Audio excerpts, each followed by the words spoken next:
आज स्टार्ट करते हैं हम लोग। उससे पहले वाला सर ये यस, प्रोटेक्टिव कोलाइड्स या इंट्रैक्शन ऑफ कोलाइड्स। ऑलराइट, एक टॉपिक रह गया था, we will start this thing. Important है, that is interaction of colloids. क्या मतलब इंटरैक्शन का?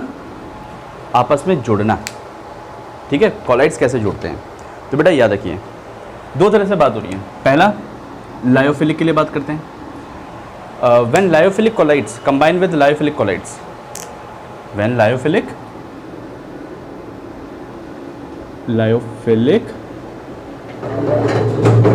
Collides combine with lyophilic collide, what will happen?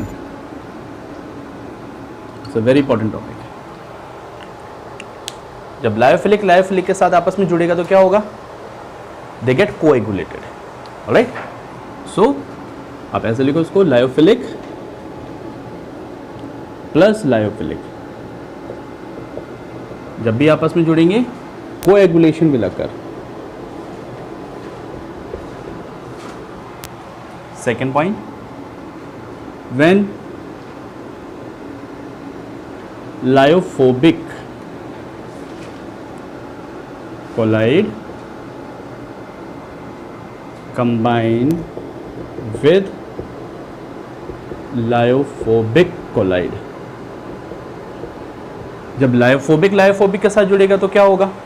Then also same thing occur, means lyophobic plus lyophobic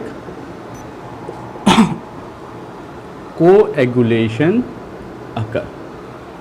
but important thing, when lyophilic colloid combine with lyophobic collide,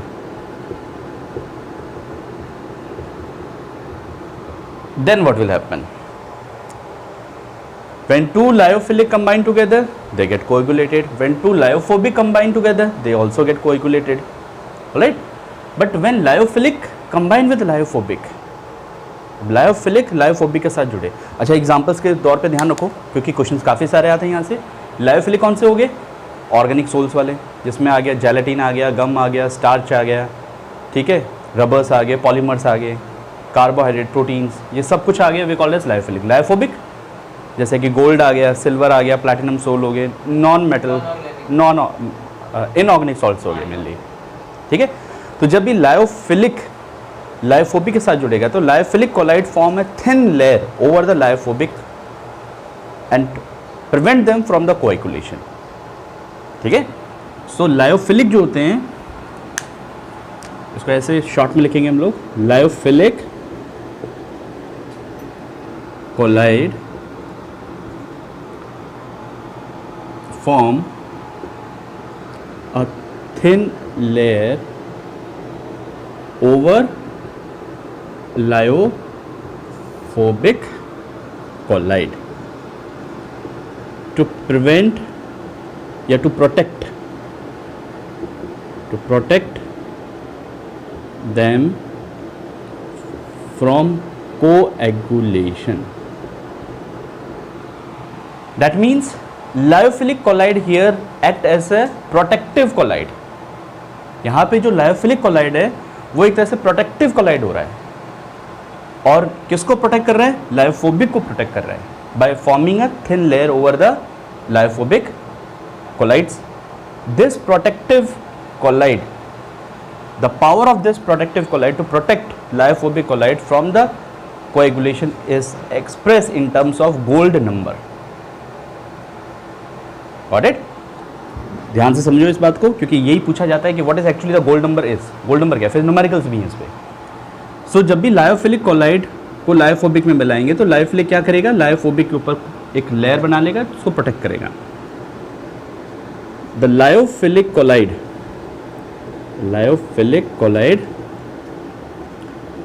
act as protective collide इसको हम protective collide भी कहेंगे, ठीक है, विच protect the lyophobic from coagulation, उसको coagulation से बचाएगा, and the protective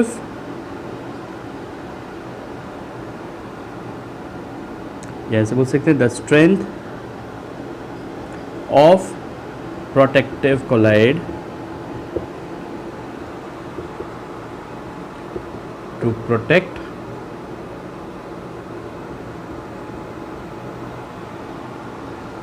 the lyophobic colloid is expressed in terms of gold number. इसको हम लोग गोल्ड नंबर के टर्म्स में एक्सप्रेस करने वाले हैं। Got it? This protective power of the protective colloid is expressed in terms of gold number. अब इस गोल्ड नंबर को बड़े ध्यान से समझना है कि what is actually gold number is. Note down fast. Now see gold number. Gold number होता क्या है? That is gold number. It is the power of the protective colloid to protect the lyophobic colloids. था ये। अब इस power को कैसे हम शो करते हैं? देखो, milligrams of protective colloid, the amount of milligram of protective colloid that is required to protect 10 ml of gold sol. Repeat करें इस बात को, the amount of protective colloid in milligram that is required to protect 10 ml of gold sol from coagulation when 1 ml of 10% NaCl is added from coagulation. अब एक बार पूरी definition को एक बार repeat करें। Amount of milligram that is required to protect the amount of milligram of protective colloid that is required to protect किसको बचाना है? 10 ml gold sol, standard 10 ml, हमने standard इसको मान लिया, 10 ml gold sol when 1 ml of 10% NaCl solution is added to it. तो ये यहाँ पे एक तरह से इलेक्ट्रोलाइट का काम कर रहा है। डेफिनेशन याद हुई? तो इसको डेफिनेशन लिख दो, the amount of protective collide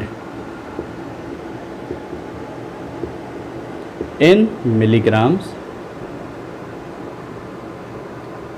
that is required to protect standard 10 ml gold sol from coagulation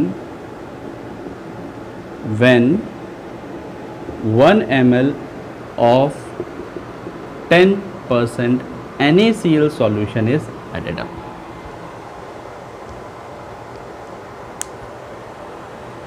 Solution is added to it.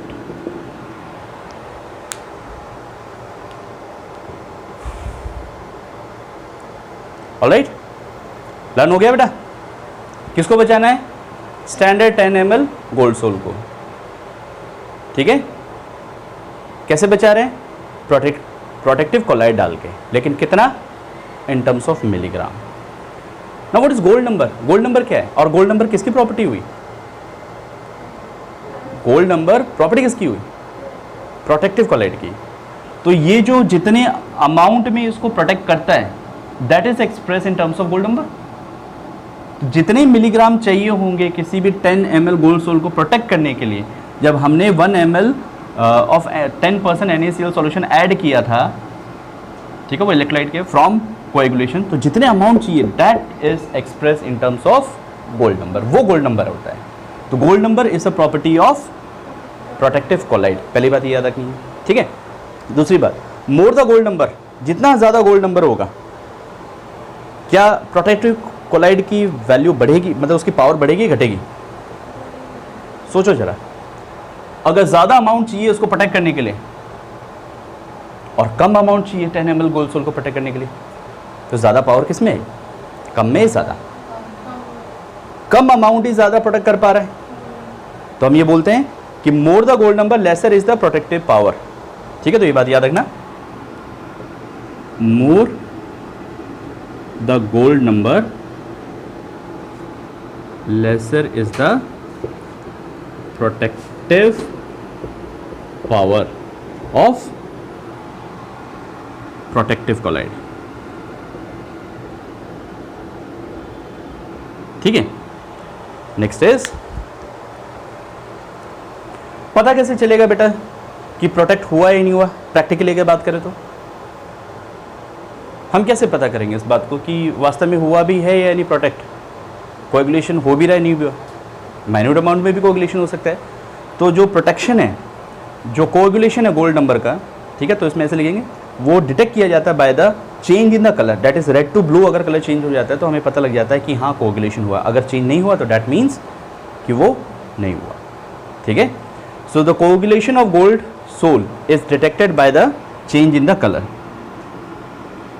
The coagulation of gold soul is detected by the change in color. और कौन से colour? Red to blue. अगर red to blue हुआ तो इसका मतलब वहां पर कोएगुलेशन हो गया, अगर नहीं हुआ तो जनरली नहीं हुआ। एग्जाम्पल्स देखते हैं कि प्रोटेक्टिव कोलाइड की तरह कौन कौन बन जाते हैं गोल्ड सोल को प्रोटेक्ट करने के लिए। फर्स्ट एग्जाम्पल तो आ जाता है आपका जेलेटिन, जो कि ज़्यादातर यूज़ किया जाता है, गम, स्टार्च, ठीक है। और कौन से हो सकते हैं? Macromolecules like protein, lipids, fats, DNA, RNA, वो सारी चीज़, ठीक है। तो सीधा लिख देता हूँ मैक्रोमोलिक्यूल्स।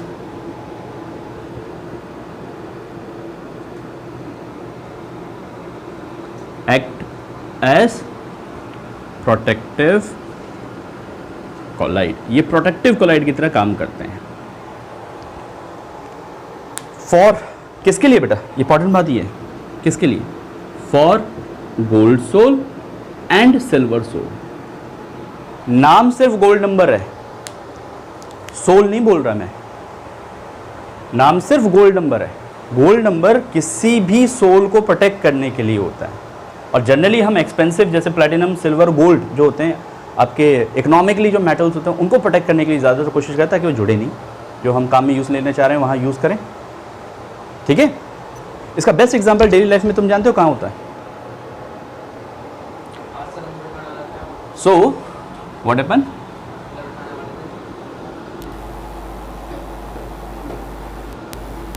लीव।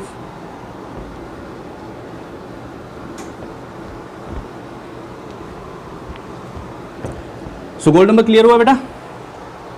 नाउ सी, एक नोट डाल के जरूर एक बात लिखेंगे, since all lyophilic colloid do not protect hydrophobic colloids as their power vary. So a new term was introduced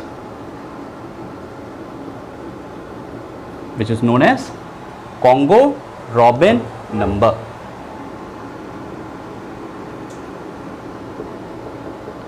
एक तो था आपका गोल्ड नंबर और एक है आपका कॉन्गो रॉबिन नंबर। ठीक है, इसको भी वैसे समझते हैं। Amount of protective collide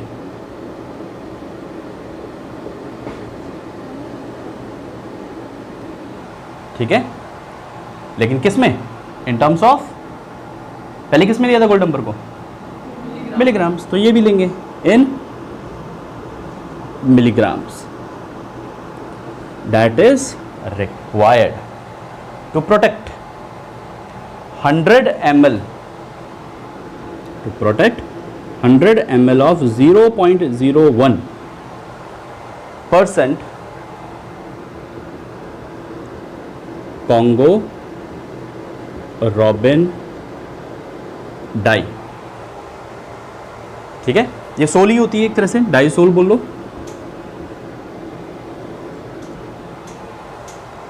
when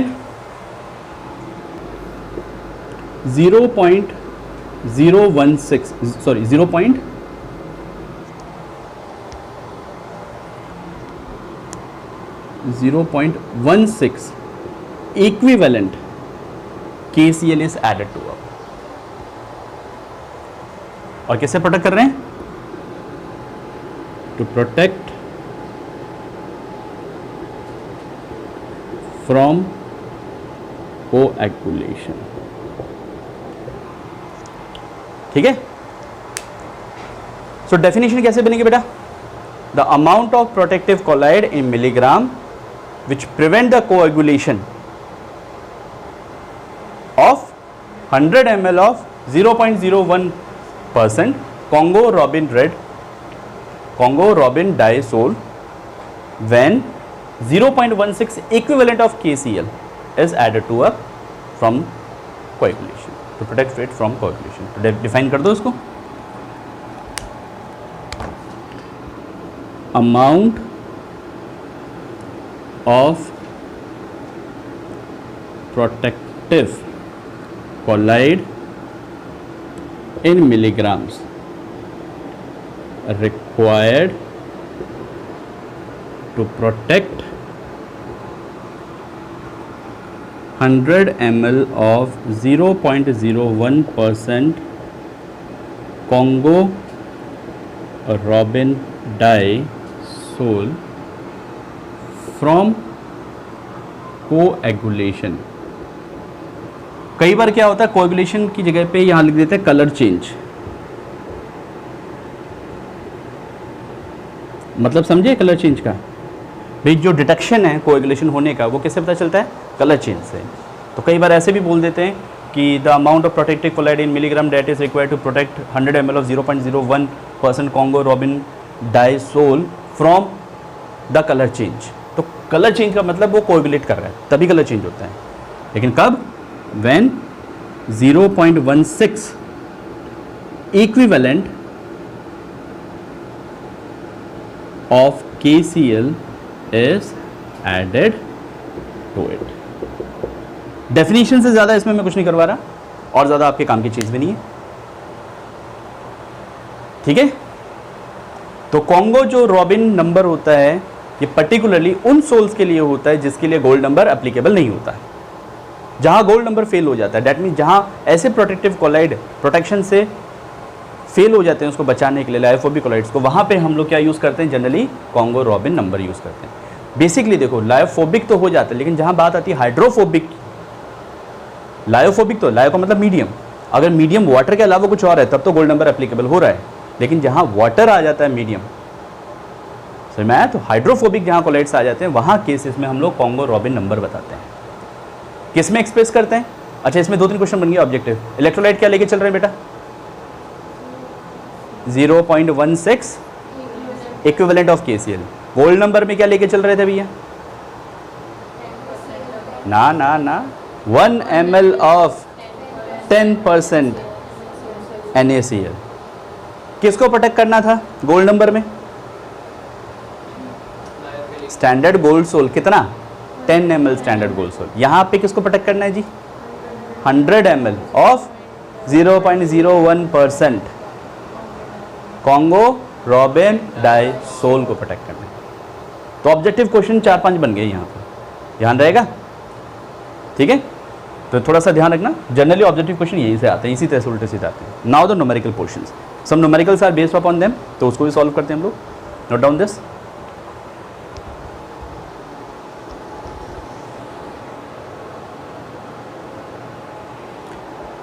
now next is numericals over interaction of colloids.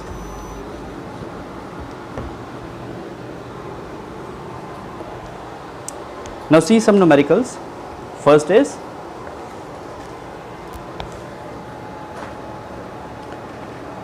the coagulation of 100 ml of gold sol is completely prevented by adding 0.25 gram of starch to it before adding 1 ml of 10% NaCl solution. Calculate its gold number. बहुत ध्यान से question को पढ़िए, समझ में आ जाएगा। Definition को जरूर याद रखिए गोल्ड नंबर की, ठीक है, तभी जाके क्वेश्चन क्लियर होगा। मतलब हमें किसको प्रिवेंट करना है? The coagulation of 100 ml gold sol, 100 ml gold sol को प्रोटेक्ट करना है। पहले तो डेफिनेशन लिख लो गोल्ड नंबर की, क्या थी? Milligram of lyophilic colloid required to protect, किसको प्रोटेक्ट कर रहे थे बेटा? 10 ml ऑफ गोल्ड सोल, यही था ना, फ्रॉम कोएगुलेशन। कब? जब भैया इस पर कितना ऐड कर रहे हैं? 1 ml of 10% NaCl solution is added up. This was the definition, short में याद होगी। अब क्वेश्चन की फिलॉसफी देखते हैं, क्वेश्चन में क्या कहा जा रहा है। देखिए बेटा, यहां पे प्रोटेक्टिव कोलाइड कौन है और किसको प्रोटेक्ट किया जा रहा है? फटाफट बोलते हो। In this protective colloid is कौन है यहां पर इस क्वेश्चन के अंदर? स्टार्च, ठीक है। किसको प्रोटेक्ट कर रहे हैं? 100 ml। कब? जब ये कंडीशन तो दे ही दी 1 ml ऑफ 10%, तो इसको चेंज करने की जरूरत नहीं इलेक्ट्रोलाइट को, तो सीधा बोलेंगे that is 100 ml of gold sol is protected by, कितने से हो रहा है? 0.25 ग्राम ऑफ स्टार्च के द्वारा हो रहा है। कहानी क्लियर होगी सारी। 100 ml को प्रोटेक्ट करने के लिए 0.25 ग्राम चाहिए, तो 10 ml को कितना चाहिए होगा? तो बेटा 1 ml से देख लो, 1 ml गोल्ड सोल अगर मेरे पास है तो उसको प्रोटेक्ट करने के लिए कितना चाहिए? 0.25 बाय 100 ग्राम। तो 10 ml को प्रोटेक्ट करने के लिए कितना चाहिए? कितना चाहिए? इतना। तो इसका मतलब दैट इज 0.025 ग्राम। मिलीग्राम्स में होता है ना, लेकिन तो ग्राम्स को मिलीग्राम में चेंज कर दो। 1 gram is how many milligrams? 1000 multiply with 1000, तो कितना आ जाएगा? So the gold number is 25 milligram. Objective question definitely बनते हैं ऐसे पे। कुछ था? Nothing, only based on the definition. Got it? आया समय? Any doubt? So these 2 questions, first का देख लो, था क्या? 100 ml गोल्ड सोल को प्रोटेक्ट करने के लिए 240 मिलीग्राम जेलेटिन चाहिए, तो हम सीधा क्या देंगे? 100 ml of gold sol require 240 gram of gelatin for protection. अब यहाँ पे एक बात ध्यान रखनी है कि यहाँ पे आपको नहीं दे रखा 1 ml ऑफ 10% NaCl इलेक्ट्रोलाइट, तो ऑटोमेटिकली समझना बाय डिफॉल्ट वो एडेड ही है, ऑलरेडी एडेड है। तो बेटा 10 ml ऑफ गोल्ड सोल्ट कितने के लिए रिक्वायर्ड होगा? सीधा सीधा कंसेप्ट आ गया, यूनिटरी मेथड, 240/100 इंटू 10, कट गया। तो मिलीग्राम है ग्राम्स है? मिलीग्राम। ऑलरेडी ये मिलीग्राम में है, तो इसका मतलब 24 मिलीग्राम। याद रखना मिलीग्राम्स में ही एक्सप्रेस किया जाएगा गोल्ड नंबर, ठीक है। और क्वेश्चन नंबर सेकंड में क्या कह रहा है? क्वेश्चन नंबर सेकंड में कह रहा है कि जेलेटिन और गम अरेबिक का दे रखा है आपको गोल्ड नंबर, तो lesser the gold number more is the protective power, that is why which is more having higher protective power, तो हम बोलेंगे that is gelatin has higher protective power than gum arabic. Got it? Now this is all about the interaction of colloids. Very important but short topic. Now the applications. Application of colloids and application of coagulation.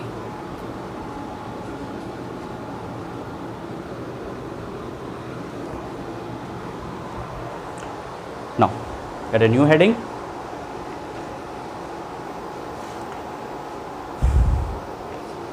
Application of colloids.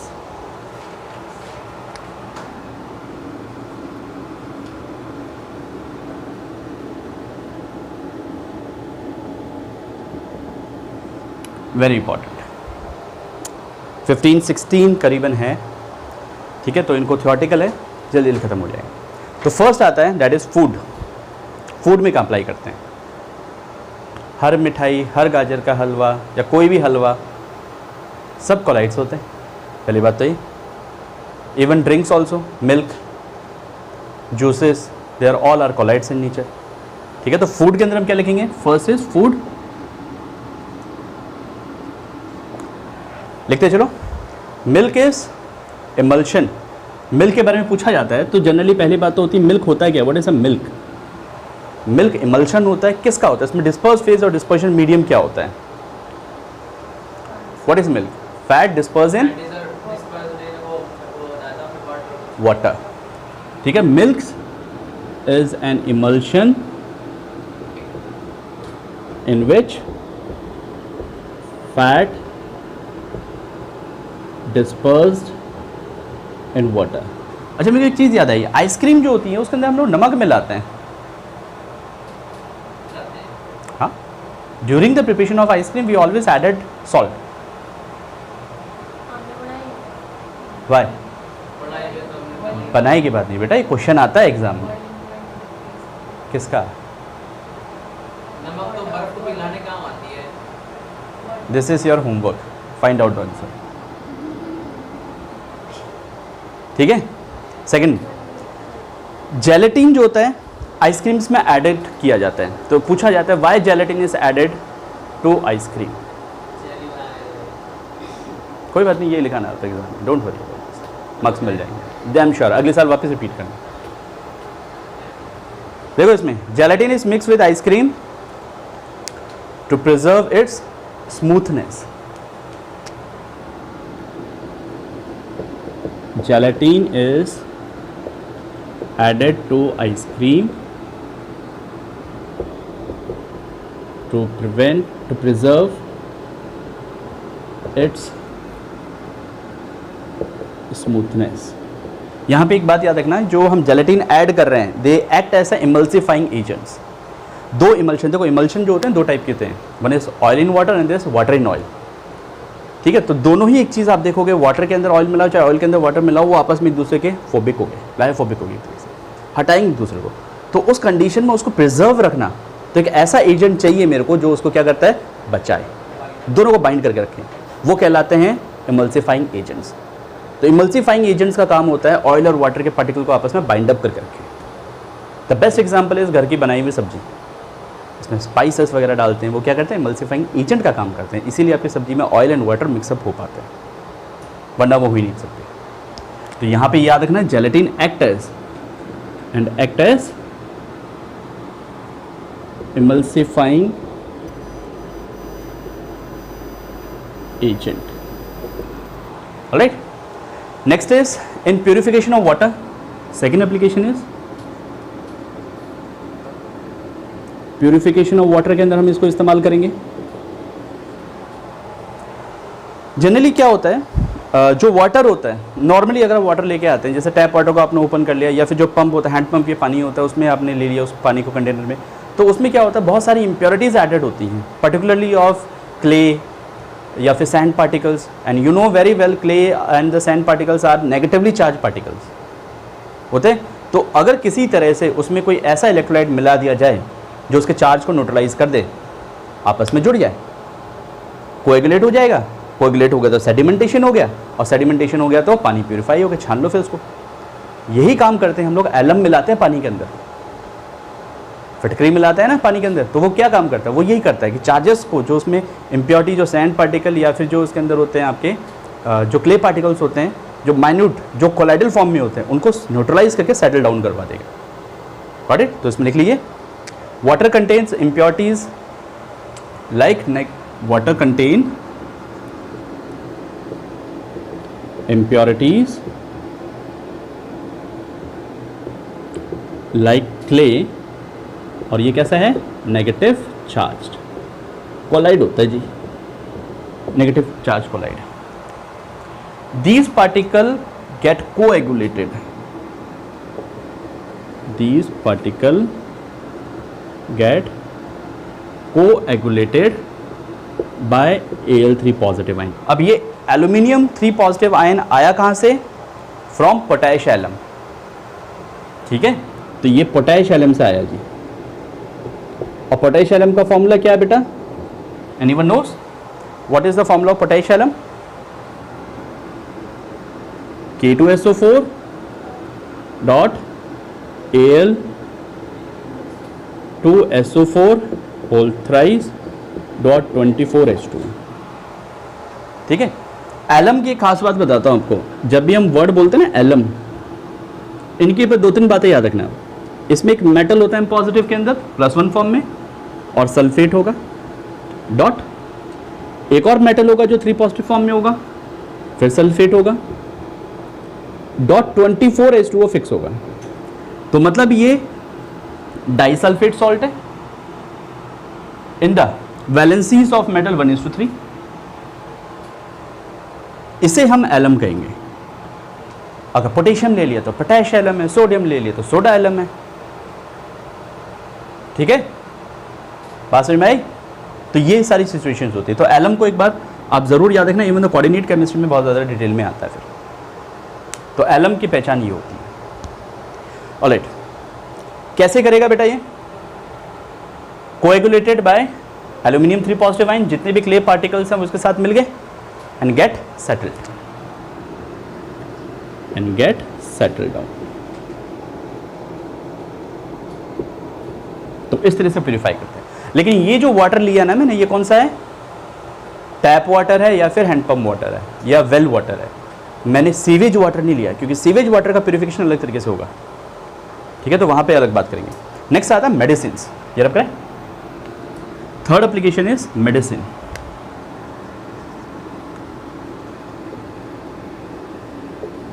पहला question तो यही आ जाता है कि why medicines are prepared in the colloidal form.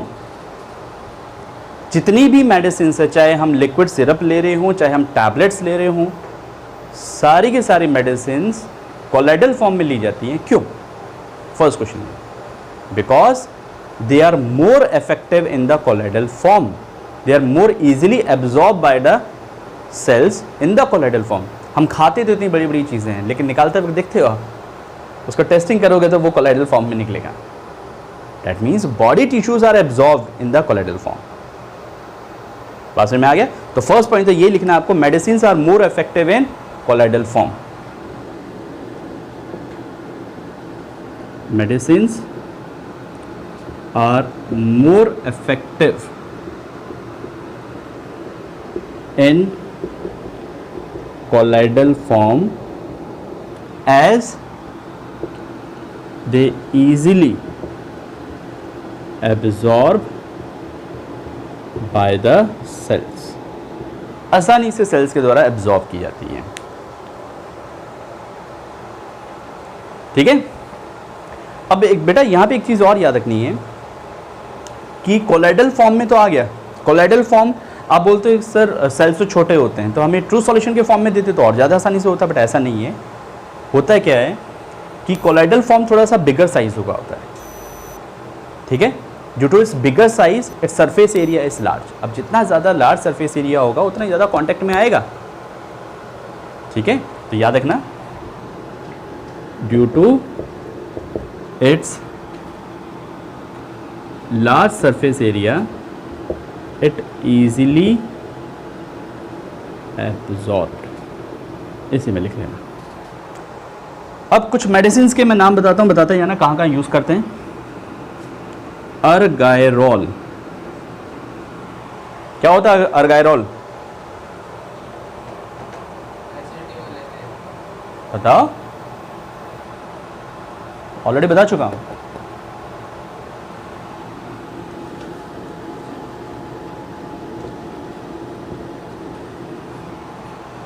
Silver salt is called as argyrol. It is used in treatment, it is used in eye lotions. Eye lotions के अंदर इस्तेमाल किया जाता है। Next is colloidal antimony.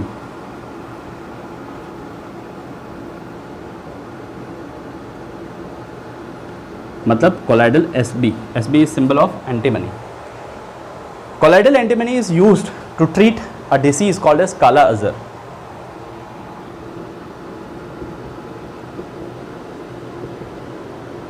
Treatment of Kala Azar, ठीक है, जिसमें इंसान बहुत ज़्यादा पतला हो जाता है, उसकी बॉडी टिश्यूज़ जो होते हैं वो पूरी तरह से श्रिंक हो जाते हैं। Next is colloidal gold. कहाँ यूज़ करते हैं कोलाइडल गोल्ड?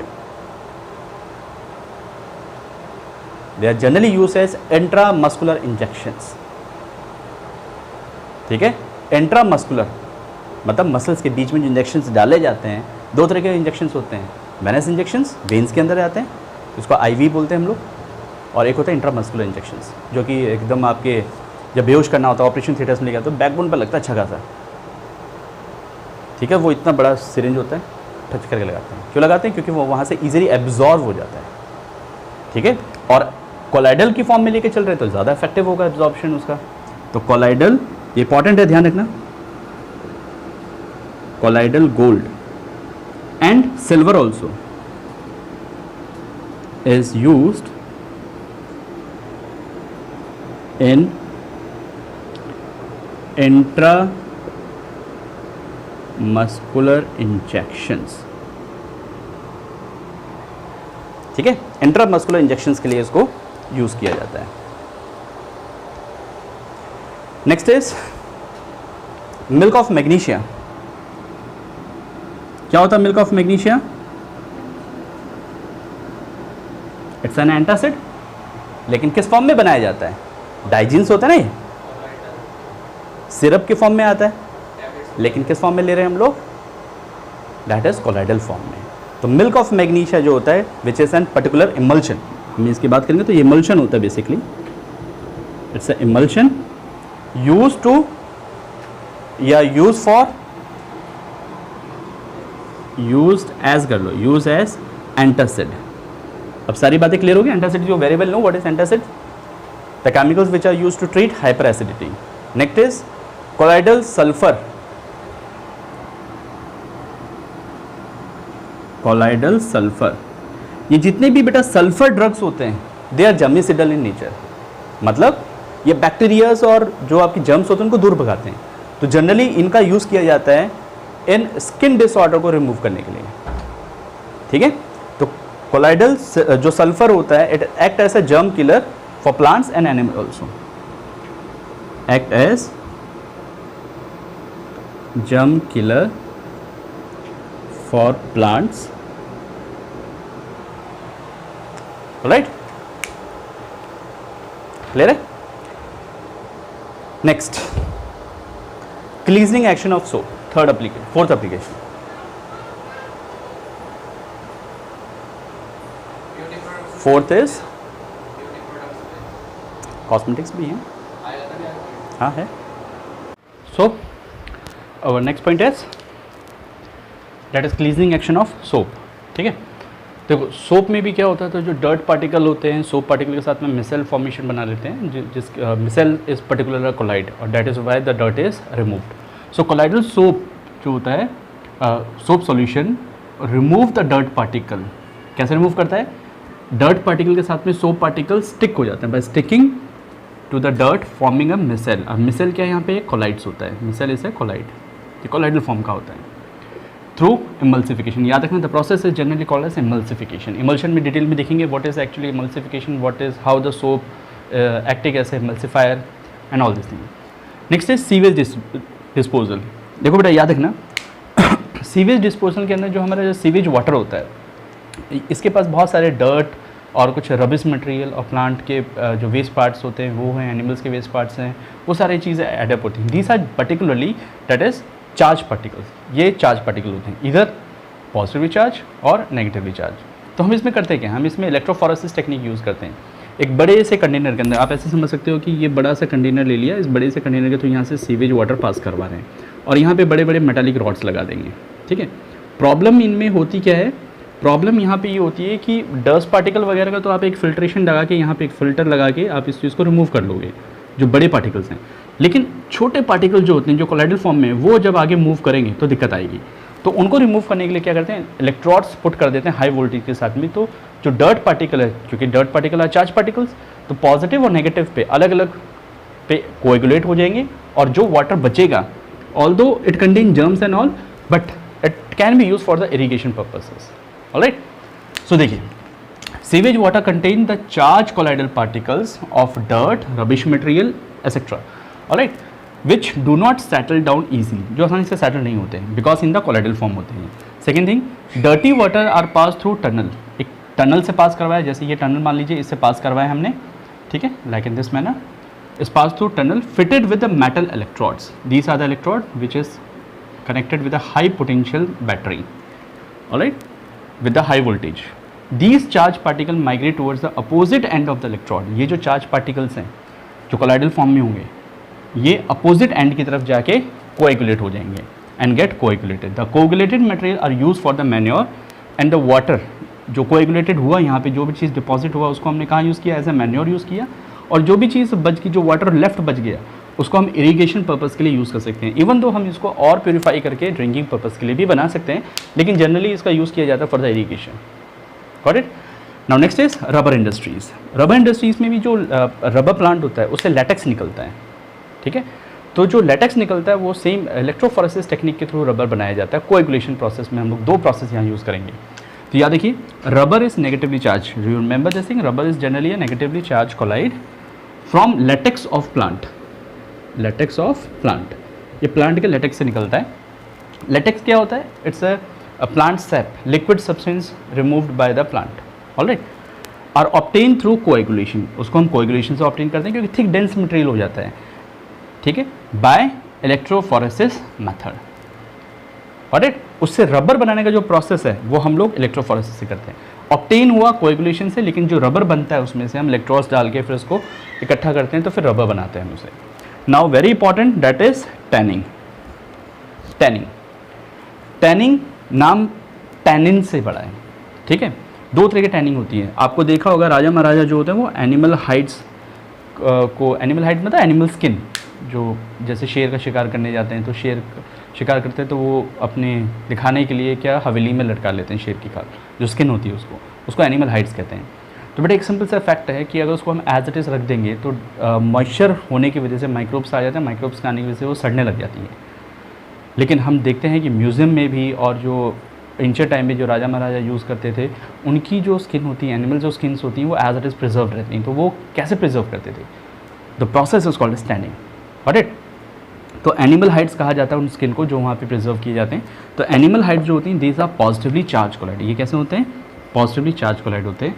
जब इस पॉजिटिवली चार्ज कोलाइड को हम एक केमिकल में सोक करेंगे, the chemical is called as tannin. This tannin is negatively charge. When the positively charge animal hide is soaked with the negative charge tannin, mutual coagulation occur. Positive negative आपस में मिलकर क्या बना लेंगे, coagulation हो जाएगा, and as a result hardening of leather will लगा. The process is called as tanning. इस टैनिंग को हम लोग क्रोम टैनिंग से भी कर सकते हैं।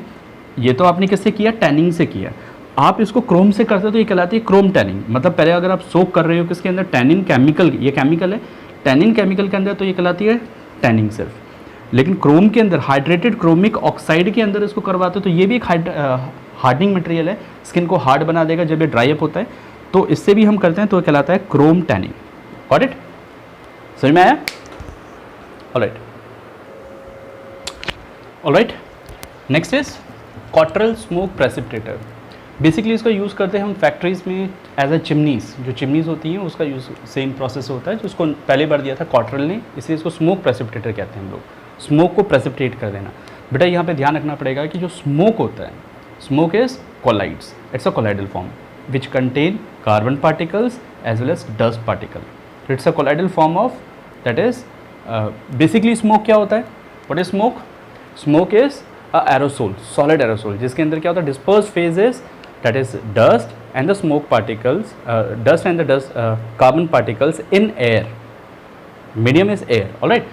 So smoke contain dust particle made free by passing it through quaternion precipitator। जो smoke होता है उसको हम इस quaternion precipitator से पास करवाएंगे तो जो dust particles है smoke के अंदर, जो carbon particles है वो फ्री हो जाएंगे। कैसे होंगे?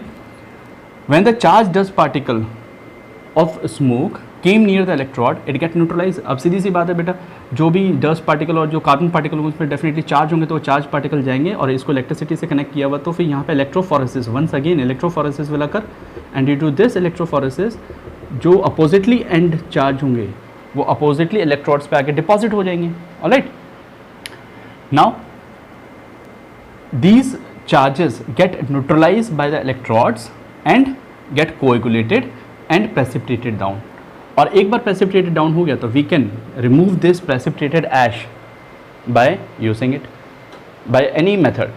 Now this is the diagram here, this is particularly a quaternion precipitator जिसके अंदर दो electrodes लगी हुई हैं, one is the positive and another is the negative end। जैसे smoke पास होगा, smoke contain dust particle along with a carbon particle which is charged, तो negatively charge particle तो यहाँ डिपॉजिट हो जाएंगे, पॉजिटिवली चार्ज पार्टिकल यहाँ डिपॉजिट हो जाएंगे, और जब हम इसको सर्किट को रोकेंगे, इलेक्ट्रिसिटी रोकेंगे, तो ये सेटल डाउन हो जाएगा। इस सेटल डाउन को हम आराम से रिमूव कर सकते हैं और जो गैसेस आएगी वो गैस फ्री होगा। तो once again the phenomena of electrophoresis and coagulation will occur here. ठीक है, इसी तरह से हम लोग घर में जो होता है, जो किचन्स में होता है, जो चिमनीज़ या फिर जो इंडस्ट्रीज़ में होते हैं जो चिमनीज़, वो इसी प्रोसेस पे काम करते हैं। Now next is artificial rain. Artificial rain is one another important concept. होता है क्या बेटा, जो क्लाउड्स होते हैं, कई बार होता है कि क्लाउड्स आते हैं और बिना बारिश के चले जाते हैं, तो आपको बेटा ध्यान रखना पड़ेगा actually what is cloud. Cloud क्या है? तो क्लाउड्स जो होते हैं, these are clouds are the charge water particle disperse in air. तो यहाँ पर this is the dispersion medium and this is the dispersion phase, disperse phase, and this is the dispersion medium. तो clouds जो होते हैं they are the aerosols. ठीक है, और वो भी कैसे एरोसोल्स हैं? लिक्विड एरोसोल्स हैं। तो charge water particle disperse in air. Got it? तो क्लाउड्स का सिचुएशन देखिए आप, ये क्लाउड्स हैं, अगर बिना बारिश किए चले गए तो कोई भी रेनफॉल होते नहीं, तो हम इसको क्या कहते हैं, इंड्यूस रेनफॉल करवाते हैं। हम एरोप्लेन से ऊपर से उसके ऊपर जाते हैं, या तो उस पर क्ले छिड़क देते हैं, या सिल्वर क्लोराइड या सिल्वर आयोडाइड के पार्टिकल छिड़क देते हैं, इवन दो NaCl भी छिड़क देते हैं, कोई भी इलेक्ट्रोलाइट उस पर डालते हैं। इलेक्ट्रोलाइट डालने से क्या होगा, जो चार्ज पार्टिकल हैं, जो चार्ज वाटर मॉलिक्यूल्स हैं, ये न्यूट्रलाइज हो जाएंगे, न्यूट्रलाइज होकर इकट्ठे हो जाएंगे। मान लीजिए ये वाटर पार्टिकल्स हैं, these are the water particles along with the dust particle, इसमें डस्ट पार्टिकल भी होंगे डेफिनेटली। ठीक है, तो एयर में सस्पेंडेड है ये फिलहाल। सो जैसे हम ऊपर जाएंगे, देखो spraying it caused by spraying oppositely charge colloidal dust और सैंड पार्टिकल और सिल्वर सॉल्ट या फिर sodium salt over the cloud by aeroplane. Aeroplane से जाते हैं ऊपर, इसके ऊपर जाके हम इस पर छिड़कते हैं। दीज कोलाइडल वाटर, जो कोलाइडल वाटर हुआ, यहाँ पे वाटर जो होते हैं वो कोलाइड फॉर्म में होते हैं, चार्ज फॉर्म में होते हैं। ठीक है, get neutralized by coagulation and form a bigger droplet which cause the rain. तो जैसे ही हम इसमें मान लीजिए कि AgI का सॉल्यूशन इस पर डालते हैं ऊपर से, तो ये जो चार्ज पार्टिकल्स हैं, चार्ज न्यूट्रलाइज हो जाएंगे। मान लीजिए पॉजिटिव चार्ज थे, तो ये नेगेटिवली चार्ज के साथ में, इसके नेगेटिव आयन के साथ जुड़कर क्या होंगे, न्यूट्रलाइज हो जाएंगे।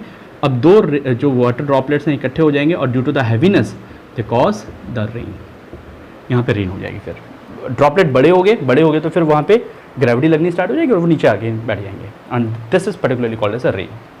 तो इंड्यूस रेनफॉल करवाई जाती है। इंडिया में तो खैर बहुत कम होता है, लेकिन फॉरेन कंट्रीज़ में it is very common in use. ठीक है, जनरली फार्मर्स यूज़ करते हैं इसको। Now next is delta formation. What is a delta formation? Delta formation कैसे से करवाया जाता है? नाउ यू रिमेंबर, इंडिया में सबसे बड़ा डेल्टा होता है, वर्ल्ड का सबसे बड़ा डेल्टा है हमारे पास, that is we called Sundarban delta. ठीक है, किस तरह से होता है? नाउ सी, इसका थोड़ा सा आपको ओवरव्यू देखना है कि हुआ कैसे। देखिए, डेल्टा वहाँ होता है जहाँ पे रिवर और सी वाटर आपस में मिलते हैं। सपोज कीजिए बेटा, यहाँ पर ये है sea water, this is sea water,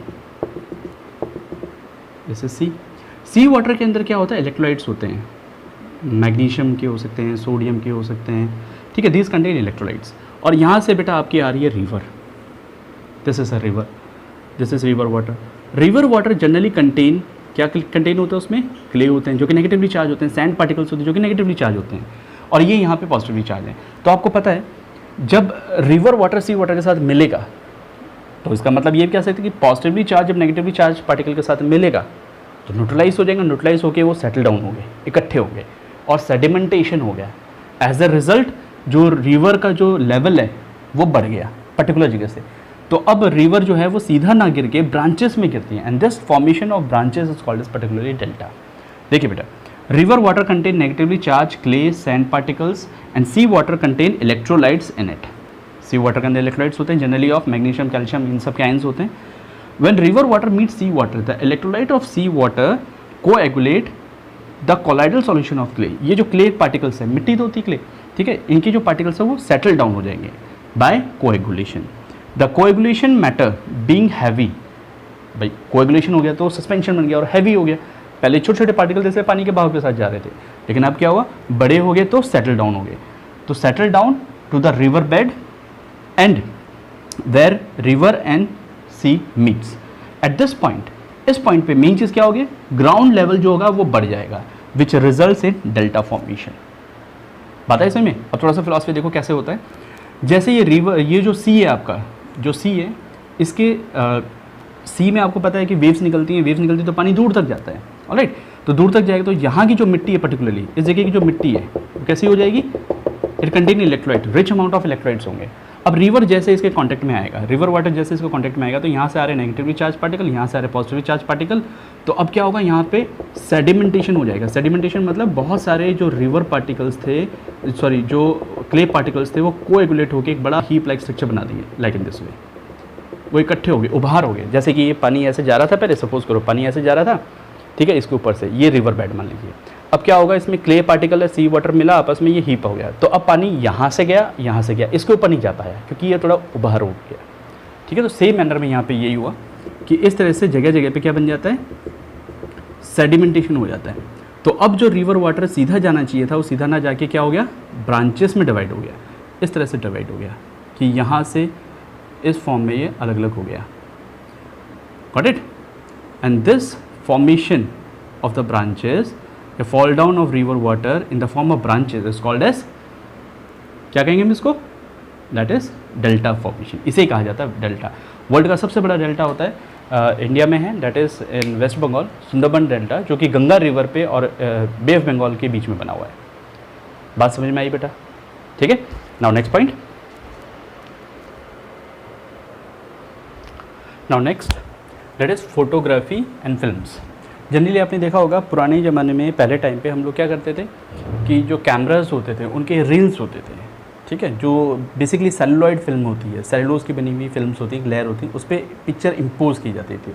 तो सिल्वर क्लोराइड या सिल्वर ब्रोमाइड या सिल्वर आयोडाइड, इनका ये these are photo sensitive material, इनका यूज़ करते थे पिक्चर क्लिक करने के लिए, और फिर उसको डार्क रूम में ले जाके उसको डेवलप करते थे। ठीक है, तो वो भी कोलाइडल फॉर्म में ही होता है basically. So that photographic plate of film are prepared by coating photosensitive silver bromide in gelatin over the glass plate और celluloid films। तो किया क्या बेटा हमने यहाँ पर? जो फोटोग्राफिक प्लेट होती है, जो या फिल्म्स बोल दो हम उसको, वो कैसे प्रिपेयर की जाती है? AGBR को या फिर जेलेटिन, AGBR को जेलेटिन में डाल के, या फिर हम क्या करते हैं उसको ग्लास प्लेट में या सेलुलॉइड फिल्म पे AGBR को जेलेटिन में यूज़ करके उसके फ़ोटो डेवलप करते थे। तो they are basically AGBR in gelatin, got it, over celluloid film.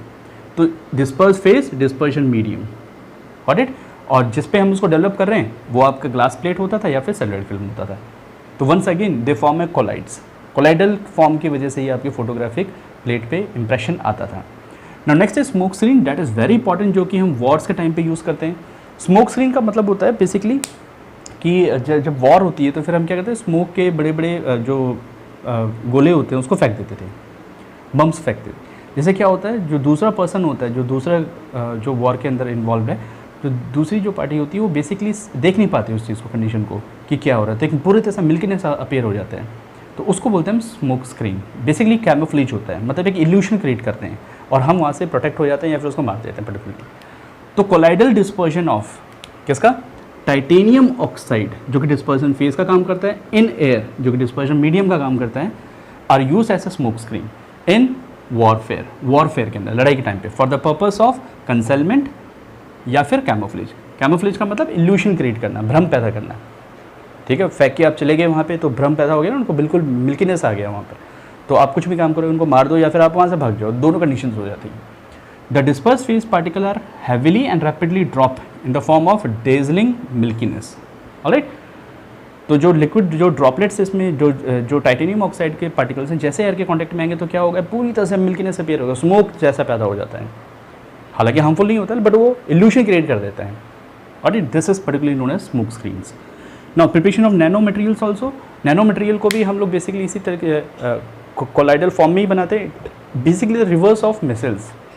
Nano particles जो होते हैं, छोटे छोटे पार्टिकल्स होते हैं, तो मिसाइल्स को पार्टिकल को कोलाइडल फॉर्म में ले आओ आप, तो वो क्या कहलाएंगे आपके nano materials. So these material are prepared for the use as catalyst by using reverse micelles, ठीक है। तो उसको आइंस में फॉर्म में लाके बहुत छोटे साइज में ले आते हैं, दैट इज पर्टिकुलरली, पहले तो मिसाइल्स से कोलाइड, तो रिवर्स ऑफ मिसाइल्स करते हैं, आयनिक फॉर्म में आ गया, तो they are in the form of nano material, मतलब बहुत ज़्यादा पार्टिकल साइज छोटे होते हैं उसमें। Now fog, mist, clouds and rain, ये भी बहुत इंपॉर्टेंट टॉपिक है बेटा। फॉग एंड मिस्ट क्या होता है, हम बोलते हैं कि at a particular due point क्या होता है, जहाँ पे एयर के अंदर जो मॉइस्चर होता है, जो एयर के अंदर जो मॉइस्चर होता है वो आपका कंडेंस होना स्टार्ट हो जाता है, ठीक है। और कंडेंस होने के बाद में वो फॉगी अपीयरेंस देता है, लाइट है तो फॉग है, और डेंस हो गया, ठीक है। अगर वाटर कंटेंट कम है तो उसको हम फॉग बोल देते हैं, ज़्यादा हो गया तो we call it a mist, ठीक है। तो when a large mass of air containing dust particle is cooled below its dew point, the moisture in the air, जो एयर के अंदर मॉइस्चर होता है वो कंडेंस हो जाता है on the surface of dust particle, forming a fine droplets of in the colloidal form, ठीक है। हुआ क्या बेटा कि एट द ड्यू पॉइंट जो मॉइस्चर होता है हवा के अंदर वो कंडेंस हुआ, ड्यू पॉइंट पे जो मॉइस्चर होता है हवा के अंदर वो कंडेंस हुआ, किस पे कंडेंस हुआ, डस्ट पार्टिकल पे कंडेंस हुआ, और कहाँ पे चला गया, सस्पेंडर रह गया हवा के अंदर ही, forming a fine droplets of in colloidal form, ठीक है। एंड फ्लोट्स इन एयर, वो एयर के अंदर ही सस्पेंडेड फ्लोट करता रहता है, in the form of fog and mist. याद रखना फॉग में ज़्यादा कंटेंट होता है, मिस्ट में थोड़ा कम होता है, ठीक। क्लाउड्स बता चुके हैं पहले भी, क्लाउड्स होता है क्या है, clouds is basically aerosol having charge droplets of water in air, ठीक है। जनरली आपसे पूछा जाए ना कि क्लाउड किस रीजन में पाया जाता है एटमॉस्फेयर के, तो याद रखना इट इज ट्रोपोस्फेयर। तो ट्रोपोस्फेयर रीजन के अंदर क्लाउड्स फॉर्म होते हैं, वहीं पे मिलते हैं हमको चार्ज वाटर पार्टिकल्स, ऑलराइट।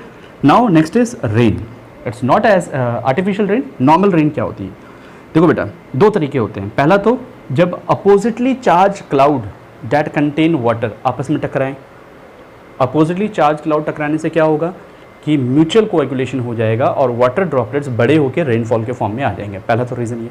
दूसरा रीज़न इसका ये होता है कि जब कंडेंसेशन अकर होता है अपर एटमॉस्फेयर, मतलब ट्रोपोस्फेयर रीजन के अंदर, जो कोलाइडल वाटर होता है, जो कोलाइडल वाटर जो होता है वो चार्ज फॉर्म में होता है, the colloidal water droplets get coagulated, ठीक है, and form a bigger droplets of water and fall down in the form of rain.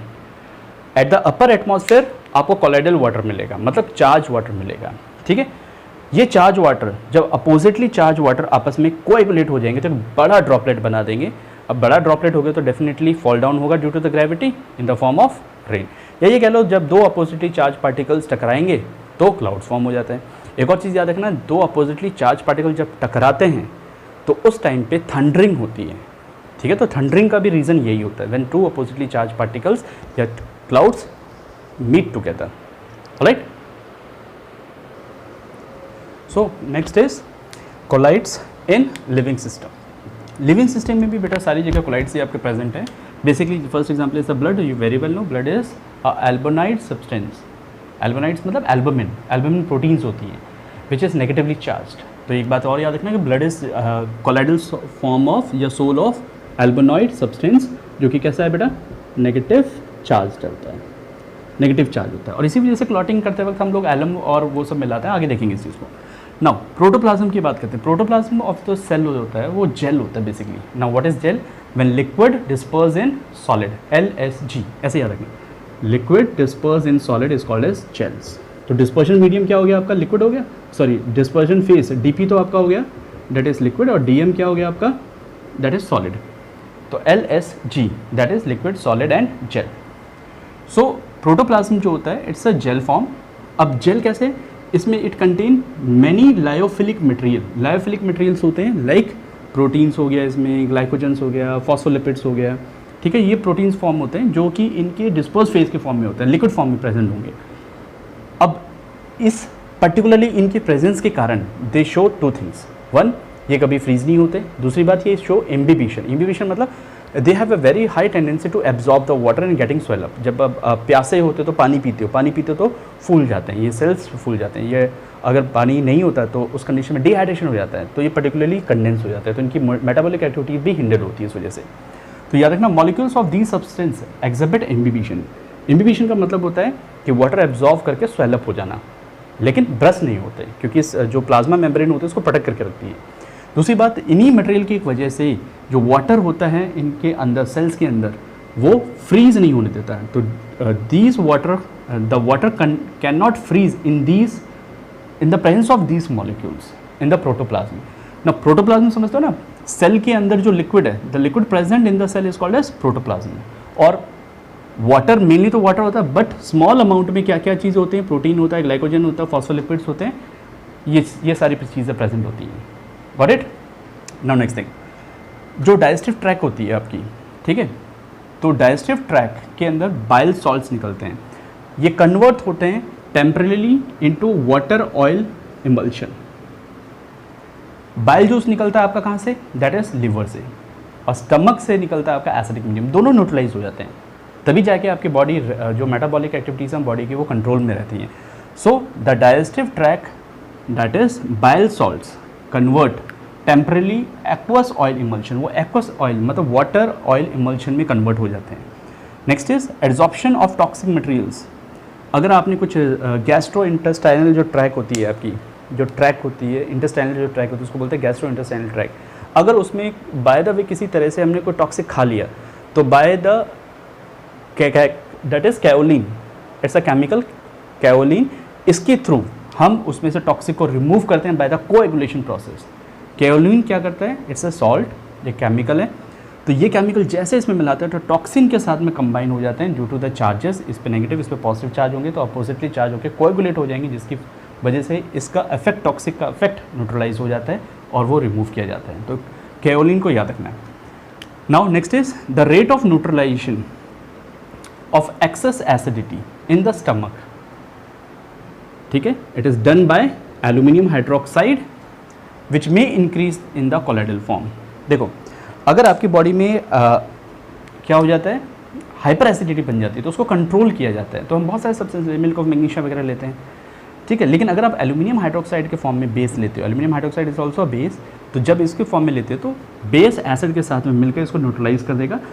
तो हम एल्यूमिनियम हाइड्रोक्साइड के फॉर्म में लेते हैं तो वो उसको, जो हाइपर एसिडिटी जो स्टमक की होती है जिस कारण से एसिड बना होता है, उसको कोलाइडल फॉर्म में लेकर उसकी रेट को, न्यूट्रलाइजेशन की रेट को इंक्रीज कर देता है, so that to cure hyper acidity. Even though milk of magnesia भी यूज़ किया जाता है, लेकिन मिल्क ऑफ मैग्नीशिया इतनी फास्टली रेट से कन्वर्ट नहीं करता जितना कि एल्यूमिनियम हाइड्रोक्साइड करता है। Once again in the colloidal form it will done. Now next is very important, that is bleeding of blood, जिसको हम क्लॉटिंग कहते हैं। तो बेटा आपको पता होगा bleeding of blood stopped when FeCl3 और एलम इज यूज्ड, है ना।